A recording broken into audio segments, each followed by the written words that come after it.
அஸ்ஸலாமு அலைக்கும் வரஹ்மத்துல்லாஹி பரகாத்துஹு. குழந்தை பாக்கியம் இல்லை என்று நீங்கள் வருத்தப்படாதீர்கள். மற்றவர்களுக்கு அல்லாஹ்வுக்காக ஷேர் செய்யுங்கள். அல்லாஹ் தஆலா ஈருலகத்தில் உங்களுக்கு நன்மைகளுக்கு மேல் நன்மைகளை தருவான்.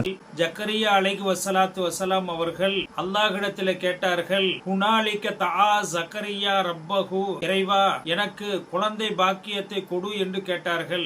ஆனால் கேட்கக்கூடிய தருணத்திலே வக்கது பலகனியல் கிபரு, அவர்களோ முதுமை அடைந்து விட்டார்கள், 90 வயதை அடைந்து விட்டார்கள்.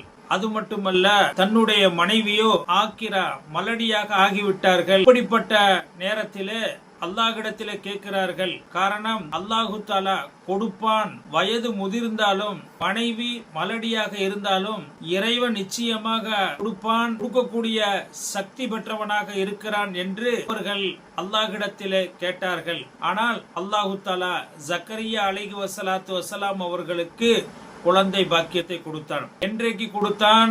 ஆஷூரா தினத்தன்று அல்லாஹு தஆலா அவர்களுக்கு கொடுத்தான். ஆகையினால் வரக்கூடிய அந்த ஆஷூரா தினத்தன்று குழந்தை பாக்கியம் இல்லாதவர்கள் அல்லாஹ்விடத்திலே தொழுது, அல்லாஹ்விடத்திலே இறைவா ஜக்கரியா அலைஹி வஸலாத்து வஸலாம் அவர்களுக்கு எப்படி ஆஷூரா தினத்தன்று குழந்தை பாக்கியத்தை கொடுத்தாயோ அதே போன்று எங்களுக்கும் குழந்தை பாக்கியத்தை கொடுப்பாயாக. இந்த ஆஷூரா தினத்தின் பொருட்டாலும் உன்னுடைய குதிரத்தின் பொருட்டாலும் உன்னுடைய வல்லமையின் பொருட்டாலும் எங்களுக்கு குழந்தை பாக்கியத்தை கொடு என்று நீங்கள் அல்லாஹ்விடத்தில் நீங்கள் நிச்சயமாக கேட்பீர்கள் என்று சொன்னால், எல்லாம் வல்ல அல்லாஹு தஆலா ஜக்கரியா அலைஹி வஸலாத்து வஸலாம் அவர்களுக்கு கொடுத்ததை போல உங்களுக்கும் கொடுப்பான். நிச்சயமாக கேட்க தவறிவிடாதீர்கள்.